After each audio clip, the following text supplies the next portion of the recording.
पहले बात करेंगे दिल्ली चुनाव को लेकर। जैसे ही दिल्ली में चुनाव की तारीखों का ऐलान हुआ, आम आदमी पार्टी और बीजेपी के बीच लगातार जुबानी तलवार खिंचती चली जा रही है। इसलिए आज के दिन बात अब करेंगे दिल्ली का चुनावी दंगल। पोस्टर पर लगातार जारी है टक्कर।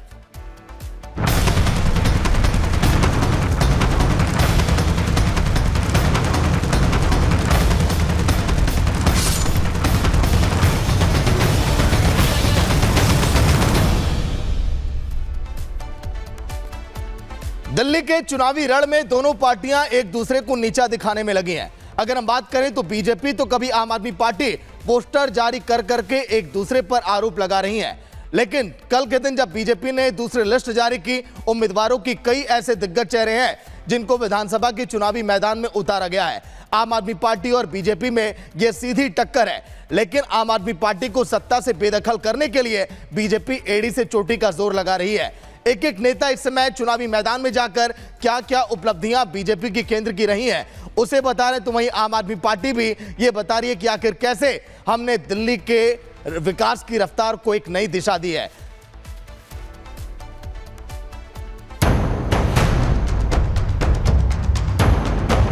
अरविंद केजरीवाल को पता है कि वो चुनाव हार रहे हैं, अब वो रोज झूठ बोलेंगे, झूठे वादे करेंगे, चुनावी घोषणाएं करेंगे, लेकिन काम नहीं करेंगे। जाहिर तौर पे भारतीय जनता पार्टी हार मान चुकी है। डबल इंजन की सरकार बनाकर मोदी जी को इस दिल्ली को हम सौंपने वाले हैं। हमारा जो चुनाव होगा वो यहाँ को विकास को लेके होगा, डेवलपमेंट को लेके होगा।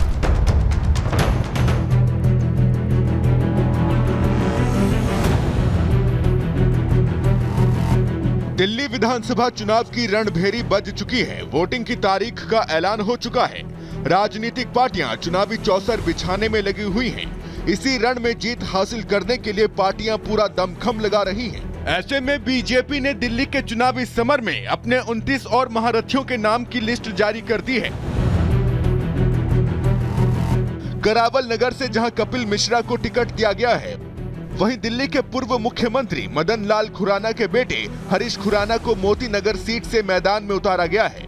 इसके साथ ही पार्टी ने 70 सदस्यीय दिल्ली विधानसभा की 58 सीटों पर अब तक उम्मीदवारों के नामों की घोषणा कर दी है। बीजेपी की दूसरी लिस्ट में आधी आबादी पर भी भरोसा जताया है। 5 महिला उम्मीदवार के नाम भी दूसरी लिस्ट में शामिल हैं, जिसमें मटिया महल से दीप्ति इंदौरा, मादीपुर से उर्मिला कैलाश गंगवाल, तिलक नगर से श्वेता सैनी, नजफगढ़ से नीलम पहलवान और कोडली सीट से प्रियंका गौतम शामिल हैं।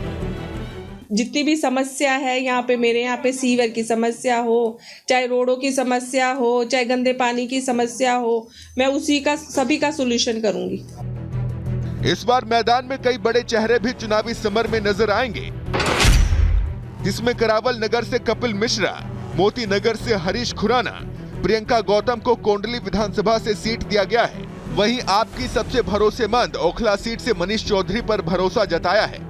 सब अपना अपना चुनाव लड़ रहे हैं, लेकिन हमारा जो चुनाव होगा वो यहाँ को विकास को लेके होगा, डेवलपमेंट को लेके होगा। मैं नहीं हूँ मैं इसी क्षेत्र का हूँ, मुझे मालूम है यहाँ की क्या परेशानी है और लोग कितना परेशान है। और हमारा सिर्फ जो है काम कराना, डेवलपमेंट कराना और पूरे ओखला की तस्वीर बदलना, हमारा बस यही काम रहेगा। भारतीय जनता पार्टी ने अपनी दूसरी लिस्ट में 8 पार्षदों पर भी भरोसा जताया है। इसमें कमल बाड़ी को बल्ली मारान, उर्मिला कैलाश गंगवाल को मादीपुर, मुंडका से गजेंद्र सिंह दराल, सदर बाजार से मनोज कुमार जिंदल, नीलम पहलवान को नजफगढ़, उमंग बजाज को राजेंद्र नगर और अनिल गौड़ को सीलमपुर से टिकट देकर भरोसा जताया है।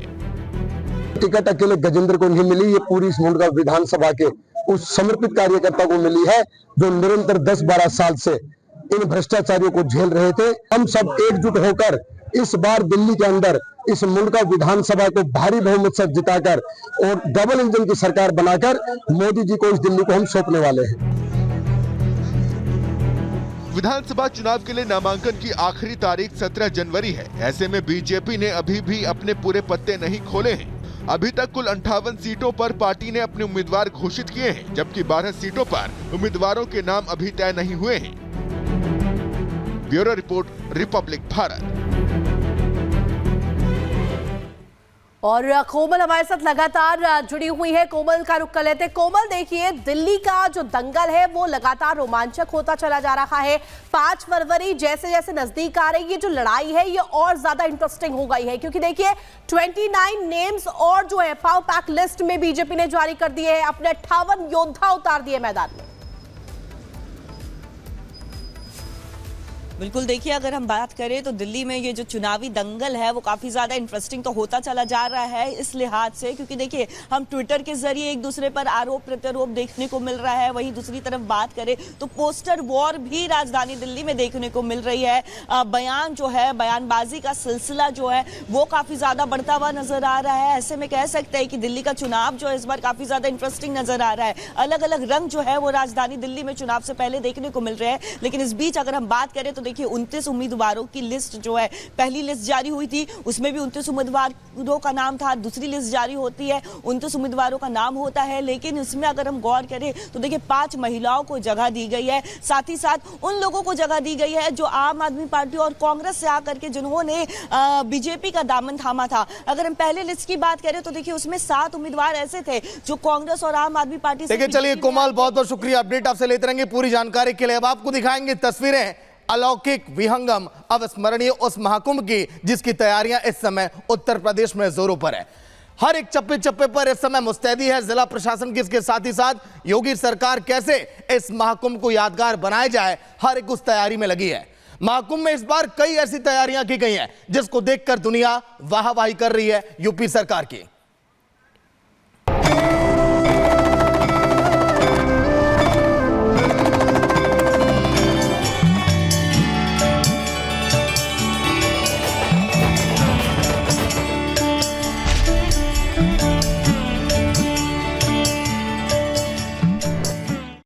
कौन सी है वो टीम इस देश की?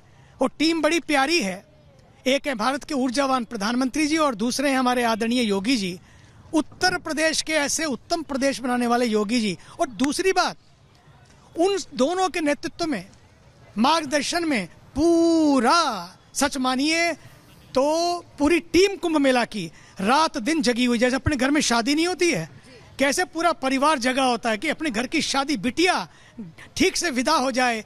यहाँ तो बिटिया की विदाई की बात नहीं है, बल्कि हर बिटिया सुरक्षित रहे, हर परिवार सुरक्षित रहे और पूरा भारत उसका भी ख्याल रखा जा रहा है। इसलिए मुझे लगता है कि संगम के तट से होने वाला ये मेला इस देश के संगम को आज के दिन पर मैं कहना चाहूँगा बनाए रखे और इस देश के संगम को सुरक्षित रखे, ये भी बहुत जरूरी। लेकिन इस संगम की शुरुआत कैसे हुई?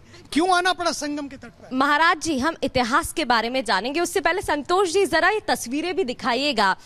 हरे कृष्णा हरे रामा के जयकारों के साथ श्रद्धालु यहाँ पर नाव में बैठे हुए हैं, आपको भी सुन रहे हैं। महाराज जी, कई ऐसे लोग हैं, खासतौर पर युवाओं की बात करें, जो अभी इतिहास के बारे में नहीं समझते हैं। अमृत मंथन हुआ, उसके बाद ये जो 3 नदियां हैं ये ही क्यों इतनी महत्वपूर्ण मानी जाती हैं, उसके बारे में भी बताइए। जरूर। देखिए, पहली बात तो नदियां हैं तो दुनिया है, ये हमारे ऋषि जानते थे।